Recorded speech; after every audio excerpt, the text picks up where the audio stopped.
Um dos primeiros jogos anunciados para a geração PS4 e Xbox One, Tom Clancy's The Division sempre atraiu atenção pela promessa de ser um jogo de tiro em terceira pessoa com elementos de MMO e RPG. O jogo possui excelente trabalho de localização para o português do Brasil, com traduções coerentes e trabalho de interpretação vocal muito bom. Não sabemos muita coisa, e não podemos nos dar o luxo de perder, agora que Manhattan está isolado e o Brooklyn está em risco.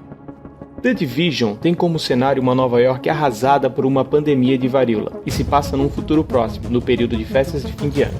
A doença se espalhou através de notas de dólar contaminadas durante a Black Friday e sua origem e razões estão no centro do enredo do jogo. Todos os jogadores são membros da Division, uma organização formada por civis treinados para lidar com situações de extrema urgência.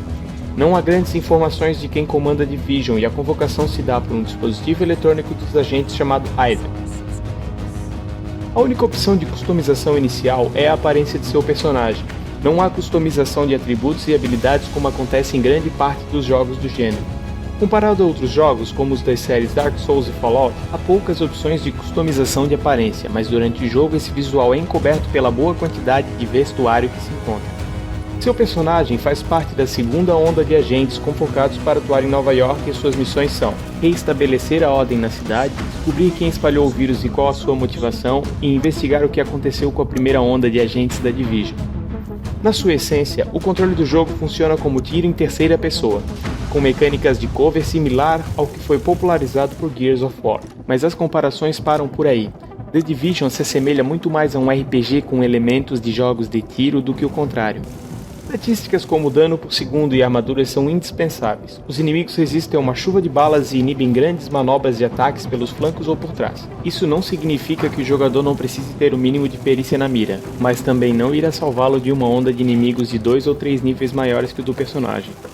O mapa do jogo cobre uma parte considerável de Manhattan e o seu avanço acontece numa estrutura de missões principais, missões secundárias e colecionáveis.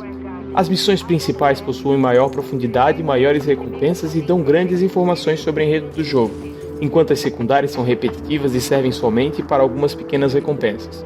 O jogo também apresenta desafios diários, onde 2 missões principais por dia apresentam recompensas extras, uma delas no modo difícil e outra no modo desafiante. Os colecionáveis trazem sempre alguma informação sobre o que aconteceu na cidade antes e durante a pandemia. São muito bem escritos e com excelente interpretação vocal, tanto em português quanto em inglês, e ajudam o jogador a entrar no clima caótico que está o ambiente onde o jogo se passa. Os personagens possuem 3 atributos: armas de fogo, vigor e aparelhos. Além dos atributos, cada jogador pode escolher até 3 habilidades, 4 talentos e inúmeras vantagens.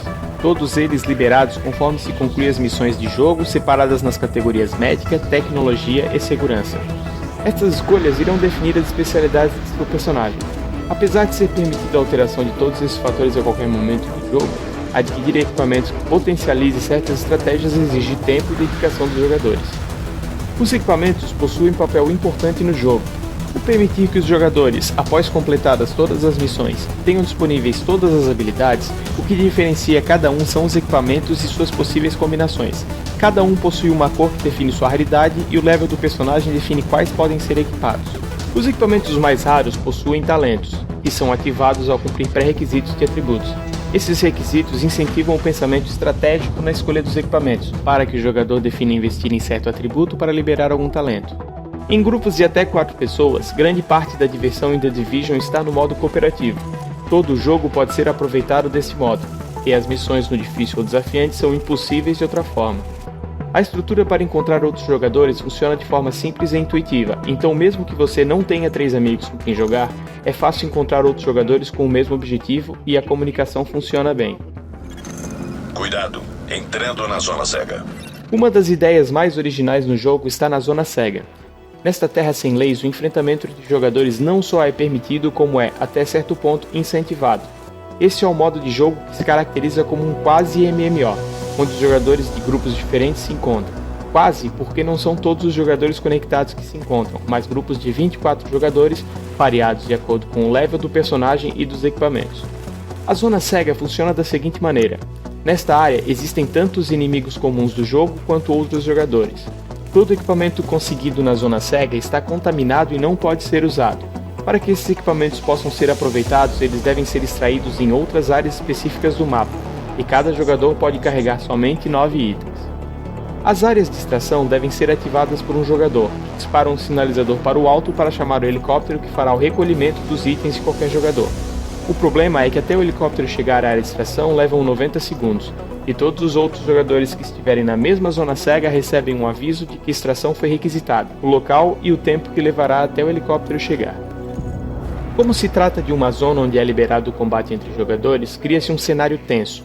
Outros jogadores começam a acumular em volta da área de extração, e ninguém sabe ao certo quem está ali somente para extrair seus itens ou tentar matar outros jogadores e roubar o que foi adquirido na zona cega.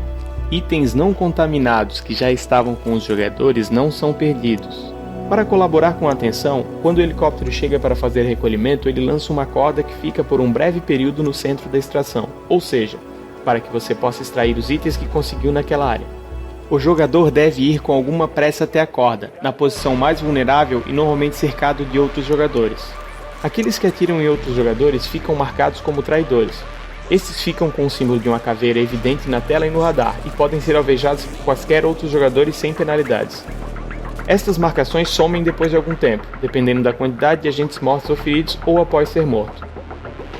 Em termos gráficos, o jogo não surpreende. Apesar de não apresentar os belíssimos gráficos de seu anúncio, a versão final não deixa a desejar. Carros abandonados, prédios destruídos e corpos pendurados passam a sensação caótica de uma cidade atingida por uma pandemia. The Division peca em não oferecer conteúdo variado para o longo plano da Ubisoft com o jogo.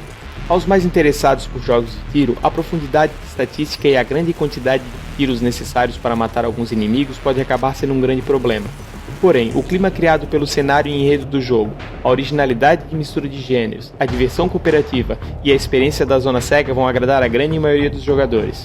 Para ler o review completo de The Division e mais informações sobre o mundo dos games, acesse 12bits.com.br.